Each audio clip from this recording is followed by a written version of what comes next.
ನೀನು ಮಾತಾಡೋ, ನೀನು ಮಾತಾಡೋ. ಸೊ ಹಾಗಾಗಿ ಪ್ರತಿಯೊಂದರಲ್ಲೂ ಬೆಲೆ ಏರಿಸಿರೋಂಥ ಸರ್ಕಾರ. ಶಕ್ತಿ ಯೋಜನೆಯಲ್ಲಿ ಇವತ್ತು ರಾಜ್ಯದಲ್ಲಿ ನಮ್ಮ ಇವರು DK ಶಿ ಅವ್ರು ಹೇಳ್ತಾ ಇದ್ರು, ಇಲ್ಲಿಂದ ಬಾಂಬೆಗೆ ನೀವು ಅತ್ತೆ ಮನೆಗೆ ಹೋಗೋದಕ್ಕೆ AC ಬಸ್ ಫ್ರೀ ಅಂದ್ರು. ಬರೀ ಕೆಂಪು ಡಬ್ಬಗಳಿಗೆ ಮಾತ್ರ ಸೀಮಿತ ಆಯ್ತು. ಇವತ್ತು ರಾಜ್ಯದಲ್ಲಿ 3000 ಬಸ್ಸುಗಳು ಕೆಟ್ಟು ನಿಂತಿದ್ದಾವೆ. 3000 ಬಸ್ಸುಗಳು ಕೆಟ್ಟು ನಿಂತಿದ್ದಾವೆ ರಾಜ್ಯದಲ್ಲಿ. ವಿವಿಧ 3000 ಬಸ್ಸುಗಳು ಬಸ್ ಓಡ್ಸಕ್ ಯೋಗ್ಯತೆ ಇಲ್ಲ. ಶಾಲೆ ಮಕ್ಕಳಿಗೆ ಟೈಮ್ ಸರಿಯಾಗಿ ಹೋಗಕ್ ಆಗ್ತಾ ಇಲ್ಲ. ಹಳ್ಳಿಗಳ ಕಡೆ ಬಸ್ಗಳಿಲ್ಲ. ಅದಾದ್ಮೇಲೆ ಯುವ ನಿಧಿ ಲೆಕ್ಕ ಕೊಡ್ಲಿ. ದರ್ಶನ್ ಅವ್ರನ್ನ ಕೇಳ್ತೀನಿ, ಎಷ್ಟು ಜನ ಯುವಕರಿಗೆ ಯುವ ನಿಧಿ ಕೊಟ್ಟಿದ್ದಾರೆ ಅಂತ ಈ ಡೇಟ್ಗೆ. ಅದ್ರ ಜೊತೆಗೆ ಗೃಹಲಕ್ಷ್ಮಿ 5,000 ಕೋಟಿ ಅವ್ಯವಹಾರ ಹಗರಣ. 3 ತಿಂಗಳು 4 ತಿಂಗಳಿಗೆ ಒಂದ್ಸಾರಿ ದುಡ್ಡು ಹಾಕ್ತಾ ಇದಾರೆ ಇವರು. 5,000 ಕೋಟಿ. ಇವತ್ತು ನಮ್ಮ ಶಾಸಕರು ಕೇಳಿದ್ರು, ಇವರು ತಪ್ಪನ್ನು ಒಪ್ಕೊಂಡಿದ್ದಾರೆ. ಇದೊಂದು ದೊಡ್ಡ ಭ್ರಷ್ಟಾಚಾರ ಸರ್ಕಾರ, ಜನರ ವಿಶ್ವಾಸವನ್ನ ಕಳ್ಕೊಂಡಿರೋ ಸರ್ಕಾರ. ಇಲ್ಲಿ ಒಂದಷ್ಟು ಗ್ಯಾರಂಟಿಗಳು ಪಕ್ಕ ಕೊಟ್ಟಿದ್ದಾರೆ ಮೇಡಮ್. ಈ 5 ಬಿಟ್ಟು 5 ಬೆಲೆ ಏರಿಕೆ ಗ್ಯಾರಂಟಿ ಇಲ್ಲಿ, ಹಿಂದೂಗಳ ಮಾರಣ ಹೋಮ ಗ್ಯಾರಂಟಿ ಇಲ್ಲಿ. ಬಡ ಹಿಂದೂಗಳ ಕೇಳಿಸ್ಕೊಳ್ರಿ, ಹೇಳೋದು ಇದನ್ನ ಕೇಳಿಸ್ಕೊಡ್ರಿ.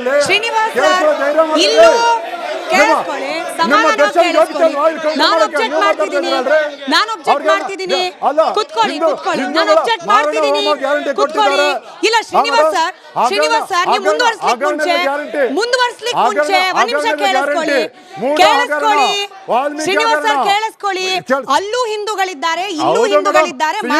ರಾಜ್ಯ ಸರ್ಕಾರದಲ್ಲಿ ಅತಿ ಹೆಚ್ಚು ಹಿಂದೂಗಳನ್ನ ಕೊಲೆ ಮಾಡಿರುವಂತ ಸರ್ಕಾರ ಇದು. ಕೇಳಿಸ್ಕೊಳ್ಳಿ ನಾನು ಹೇಳೋದು. ಪ್ರದೀಪ್ ಅವರು ಭ್ರಷ್ಟಾಚಾರ ಗ್ಯಾರಂಟಿ. ಭ್ರಷ್ಟಾಚಾರ, ವಾಲ್ಮೀಕಿ ಹಗರಣ, ಭವ್ಯ ಅಭಿವೃದ್ಧಿ ನಿಗಮದ ಹಗರಣ, ಮೂಡ ಹಗರಣ, ಗೃಹಲಕ್ಷ್ಮಿ ಹಗರಣ, ಯಾವ್ದು ಬಿಟ್ಟಿದ್ದಾರೆ ಇವರು? ಎಲ್ಲ ಲೂಟಿ ಮಾಡಿ ಬೇರೆ ರಾಜ್ಯಕ್ಕೆ ಎಲೆಕ್ಷನ್ ಹಣ ಕಳಿಸ್ತಾ ಇದ್ದಾರೆ. ಅಂತ ಒಂದು ಜನರ ವಿಶ್ವಾಸವನ್ನ ಕಳೆದುಕೊಂಡಂತ ಸರ್ಕಾರ ಕರ್ನಾಟಕ ರಾಜ್ಯ ಸರ್ಕಾರ. ಪ್ರದೀಪ್ ಅವರು ಜನರು ತಮ್ಮ ಹಕ್ಕನ್ನ ಕೇಳೋದು ಒಂದ್ ಅರ್ಥದಲ್ಲಿ ಭಿಕ್ಷೆ ಕೇಳೋ ರೀತಿ ಪರಿಸ್ಥಿತಿ ಬಂದಿದ್ಯಾ? ಯಾಕೆ ಕೇಳ್ತಿದ್ದೀನಿ, ನಾನು ದರ್ಶನ್ ಅವ್ರಿಗೆ ಒಂದಷ್ಟು ಉದಾಹರಣೆ ಕೊಟ್ಟೆ. ಆಸ್ಪತ್ರೆಗಳಲ್ಲಿ ವೈದ್ಯರಿಲ್ಲ, ಹಾಗೆ ಚಿಕಿತ್ಸೆಗೆ ಪೂರಕವಾದ ವಾತಾವರಣ ಇಲ್ಲ, ಕೊಡಿ ಅಂತಂದ್ರೆ ಗ್ಯಾರಂಟಿ ಉತ್ತರ. ಜೊತೆಗೆ ಶಿಕ್ಷಣ ಕಲ್ತವರಿಗೆ ನಮಗೆ ಉದ್ಯೋಗ ಸಿಗ್ತಿಲ್ಲ ಅಂತಂದ್ರೆ ನಾವು ಗ್ಯಾರಂಟಿ ಕೊಡ್ತಿದ್ದೀವಿ, ಯುವ ನಿಧಿ. ಜೊತೆಗೆ ಶಾಲೆಗಳಲ್ಲಿ ಶಿಕ್ಷಕರಿಲ್ಲ, ಶಿಕ್ಷಕರನ್ನ ಭರ್ತಿ ಮಾಡಿ ಅಂತಂದ್ರೆ ಅದಕ್ಕೊಂದು ಸಮರ್ಥನೆ. ಅಂದ್ರೆ ಜನರು ತಮಗೆ ಬೇಕಾದ ಹಕ್ಕನ್ನ ಕೇಳಿದ್ರು ಕೂಡ ನಾವು ಗ್ಯಾರಂಟಿ ಅನ್ನೋದನ್ನ ಕೊಟ್ಟಿದ್ದೀವಿ ಅನ್ನೋ ಉತ್ತರ ಕೊಟ್ಟು ಜನರನ್ನ ಒಂದ್ ರೀತಿಯಲ್ಲಿ ಸೈಲೆನ್ಸ್ ಮಾಡೋ ಪ್ರಯತ್ನ ಕಾಂಗ್ರೆಸ್ ಕಡೆಯಿಂದ ಆಗ್ತಾ ಇದೆಯಾ? Correct madam. ಈ 2.5 ವರ್ಷದಲ್ಲಿ ಕಾಂಗ್ರೆಸ್ ಸರ್ಕಾರ ಈ ಗ್ಯಾರಂಟಿ ಯೋಜನೆಗಳು ಒಳಗೊಂಡ ಹಾಗೆ ಏನೆಲ್ಲ ಕಾರ್ಯಕ್ರಮಗಳನ್ನು ಮಾಡಿದೆ, ಏನೆಲ್ಲ ಅಭಿವೃದ್ಧಿಯನ್ನು ಮಾಡಿದೆ ಅಂತೇಳಿ ಸಿವಿಕ್ ಸಂಸ್ಥೆ ಒಂದು ಅಧ್ಯಯನವನ್ನು ಮಾಡ್ತು ರಾಜ್ಯದಲ್ಲಿ. ಆ ಸಿವಿಕ್ ಸಂಸ್ಥೆ ಕರ್ನಾಟಕ ಸರ್ಕಾರ, ಕಾಂಗ್ರೆಸ್ ಸರ್ಕಾರ ಕೊಟ್ಟಂಥ 134 ಯೋಜನೆಗಳನ್ನು ಅವರು ಅಪೀಲ್ ಕೊಟ್ಟಿದ್ರು, ಆ ಪ್ರಣಾಳಿಕೆಯಲ್ಲಿ ಕೊಟ್ಟಿದ್ರು. ಆ 134ರಲ್ಲಿ ಎಷ್ಟನ್ನ ಫುಲ್ಫಿಲ್ ಮಾಡಿದ್ದಾರೆ ಅಂದರೆ ಕೇವಲ 9 ಕಾರ್ಯಕ್ರಮಗಳನ್ನು ಅವರು ಫುಲ್ಫಿಲ್, ಇನ್ಕ್ಲೂಡಿಂಗ್ ಗ್ಯಾರಂಟಿ ಯೋಜನೆಗಳನ್ನು. ಅಂದರೆ ಟೋಟಲ್ ಅವ್ರು ಕೊಟ್ಟಿರ್ತಕ್ಕಂಥದ್ದು ಅಂಕಿಅಂಶ 100ಕ್ಕೆ 6.7%. ಅಂದರೆ ಅಭಿವೃದ್ಧಿಯಲ್ಲಿ ಈ ರಾಜ್ಯಕ್ಕೆ ಕೊಟ್ಟಿರ್ತಕ್ಕಂಥ ಸಿವಿಕ್ ಸಂಸ್ಥೆ 6.7 ಅಂತಂದರೆ ಅಭಿವೃದ್ಧಿಯನ್ನು ಪಕ್ಕಕ್ಕಿಟ್ಟು ಈ ಕೇವಲ 5 ಯೋಜನೆಗಳನ್ನು ಮಾತ್ರ ಮುಂದೆ ಇಟ್ಕೊಂಡು ಜನರ ದಿಕ್ಕು ತಪ್ಪಿಸುವ ಕೆಲಸ ಆಯಿತು. ಗ್ಯಾರಂಟಿ ಯೋಜನೆಗಳಲ್ಲಿ ನೀವು ನೋಡಿ, ಇವತ್ತು 12 ಜಿಲ್ಲಾ ಕೇಂದ್ರಗಳಲ್ಲಿ ಅಲ್ಟ್ರಾ ಸ್ಕ್ಯಾನಿಂಗ್ ಮಿಷಿನ್ ಇಲ್ಲದೆ ಇವತ್ತು ಒದ್ದಾಡ್ತಾ ಇದ್ದಾರೆ. ಯಾಕೆಂದರೆ ಅವ್ರ ಹತ್ರ ದುಡ್ಡಿಲ್ಲ. ಇವತ್ತು ಭಿಕ್ಷುಕರ ನೋಡಪ್ಪ, ಚರ್ಚೆ ಕೇಳಿಸ್ಕೊಳ್ಳಿ, ನೀವು ಕೇಳಿಸ್ಕೊಂಡ್ರೆ ಹೇಳ್ತೀವಿ. ಈಗ ಭಿಕ್ಷಕರ ಕೇಂದ್ರದಲ್ಲಿ ಇವತ್ತು ಭಿಕ್ಷಕರ ಪುನರ್ವಸತಿ ಕೇಂದ್ರ ಇದೆ. ಇವತ್ತು ನಾವು ಬೆಂಗಳೂರು ಎಲ್ಲರ ಕಡೆ 3% ಕಲೆಕ್ಟ್ ಮಾಡ್ತಾರೆ. ಆದರೆ ಆ ಭಿಕ್ಷುಕರ ಕ್ಷೇತ್ರಕ್ಕೆ ಬೇಸಿಕ್ ನೀಡ್ಸ್ನ ಪರ್ಚೇಸ್ ಮಾಡೋಕ್ಕೆ ಈ ಸರ್ಕಾರದಲ್ಲಿ ದುಡ್ಡಿಲ್ಲ. ಇವತ್ತು ಜನಗಳು ಏನು ಇವತ್ತು ಮಕ್ಕಳು ಸಾಕ್ಸ್ ತಗೋತಾರಲ್ಲ, ಆ ಸಾಕ್ಸ್ಗೆ ದುಡ್ಡು ಕೊಡೋಕ್ಕಾಗಲಿಲ್ಲ ಈ ಸರ್ಕಾರಕ್ಕೆ. ಅಂತಂದರೆ ಇವ್ರ ಹತ್ರ ಅಭಿವೃದ್ಧಿ ಯೋಜನೆ ಇವತ್ತವರೆಗೂ ಕಳೆದ 2.5 ವರ್ಷದಲ್ಲಿ ಒಂದೇ ಒಂದು ಇನ್ವೆಸ್ಟ್ಮೆಂಟ್ ಪ್ರಾಜೆಕ್ಟ್ಗೆ ಇವತ್ತು ಹಾಕಿಲ್ಲ, ಒಂದು ಅಡಿಗಲ್ಲಿ ಹಾಕಿಲ್ಲ, ಯಾವುದೇ ಒಂದು ದೊಡ್ಡ ಪ್ರಾಜೆಕ್ಟ್ನ ಇಂಪ್ಲಿಮೆಂಟ್ ಮಾಡಿಲ್ಲ. ಇರ್ತಕ್ಕಂಥ ಈ ಕೆಲಸಗಳನ್ನ ಫುಲ್ಫಿಲ್ ಮಾಡೋಕ್ಕಾಗಲಿಲ್ಲ. ಇವತ್ತು ಶಿಕ್ಷಣ ಇಲಾಖೆಯಲ್ಲಿ 79,000 ಹುದ್ದೆಗಳು ಖಾಲಿಯಾವೆ. ಟೀಚರ್ಸ್ಗಳು ಇಲ್ಲದೆ ಅನೇಕ ಸ್ಕೂಲ್ಗಳು 12,000ಕ್ಕೂ ಹೆಚ್ಚು ಸ್ಕೂಲ್ಗಳನ್ನು ಮುಚ್ಚಬೇಕು ಅಂತೇಳಿ ರಿಪೋರ್ಟನ್ನು ಕೊಟ್ಟಿದ್ದಾರೆ. ಅಂತಂದರೆ ಯಾವ ಮಟ್ಟಕ್ಕೆ ಇವ್ರ ಹತ್ರ ಅಪಾಯಿಂಟ್ಮೆಂಟ್ ಮಾಡೋಕ್ಕೂ ಇಲ್ಲ. ಇರ್ತಕ್ಕಂಥವ್ರಿಗೆ ಆಲ್ರೆಡಿ ಒಂದೊಂದು ಇಲಾಖೆಯಲ್ಲಿ 3 ತಿಂಗಳು 4 ತಿಂಗಳು 5 ತಿಂಗಳು ಸ್ಯಾಲ್ರಿ ಕೊಡೋಕ್ಕಾಗದೇ ಇರತಕ್ಕಂಥ ಸಂದರ್ಭಕ್ಕೆ ತಂದಿದ್ರೆ ಈ ಗ್ಯಾರಂಟಿ ಯೋಜನೆ ಸರಿಸುಮಾರು ಉದ್ಯೋಗ ಇಲ್ಲದ ಯುವಕರಿಗೆ ಸರಿಸುಮಾರು 912 ಕೋಟಿ ತಪ್ಪಿದ್ರೆ ದರ್ಶನ್ ಸರ್ ಕರೆಕ್ಟ್ ಮಾಡ್ಲಿ ಖರ್ಚು ಮಾಡಿ ಸರಿಸುಮಾರು 3,08,267 ಮಂದಿ ಯುವಕರಿಗೆ ಯುವ ನಿಧಿ ಕೊಡ್ತಾ ಇದ್ದೀವಿ. ಉದ್ಯೋಗ ಕೇಳಬೇಡಿ, ಕೊಡ್ತಿದ್ದೀವಿ. ಯಾರು ಕೂಡ ನಿಮ್ಗೆ ಯುವ ನಿಧಿ ಕೊಡಿ ಅಂತೇಳಿ ಯಾವ ವಿದ್ಯಾರ್ಥಿ ಸಂಘಟನೆಗಳಾಗ್ಲಿ ಯಾವ್ಯಾವ ವಿದ್ಯಾವಂತರುಗಳಲ್ಲಿ ಯಾವುದೇ ಗ್ರಾಜುಯೇಟ್ಸ್ಗಳಾಗ್ಲಿ ಹೋರಾಟ ಮಾಡಿಲ್ಲ, ಸ್ಟ್ರೈಕ್ ಮಾಡಿಲ್ಲ.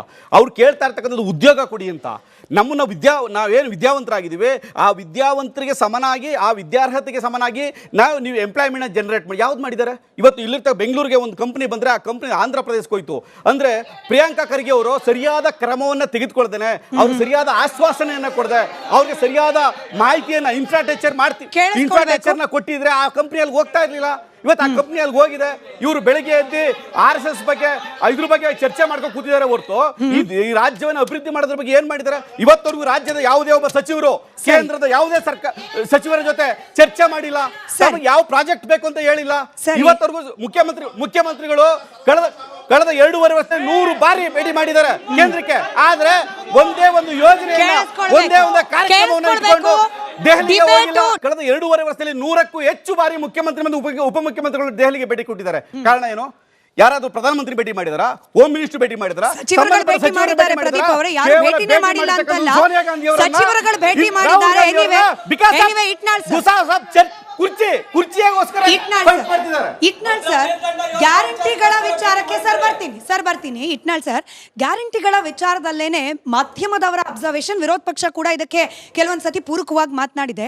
ಸಚಿವರುಗಳನ್ನ ಕೇಳಿದ್ರೆ ದೇ ಆರ್ ಕ್ಲೂಲೆಸ್.